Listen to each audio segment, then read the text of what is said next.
পরমাণু ইস্যুতে ইরান ও যুক্তরাষ্ট্রের মধ্যে দফায় দফায় ইতিবাচক ও গঠনমূলক আলোচনা হয়েছে। শনিবার ওমানের মধ্যস্থতায় দুদেশের প্রতিনিধিদের মধ্যে পরোক্ষ এ বৈঠক হয়।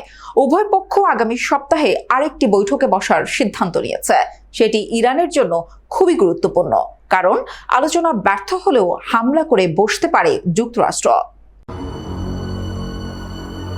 মনে করা হচ্ছে ইরান তার আগের কট্টরপন্থী অবস্থান থেকে সরে এসেছে, কারণ এর আগে পারমাণবিক মধ্যস্থতা নিয়ে ইরানের নেতারা হম্বিতম্বি করে আসছিলেন। তারা কিছুতেই মার্কিনীদের সঙ্গে আলোচনার টেবিলে বসতে রাজি হচ্ছিলেন না।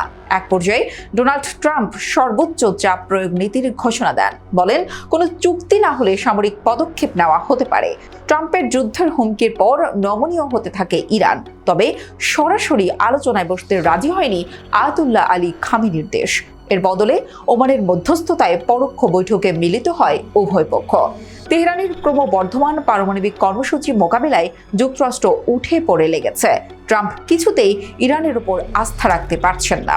অপরদিকে ইরানকে দমাতে মার্কিন মদদে সামরিক পদক্ষেপের সুযোগ খুঁজছে ইসরায়েল।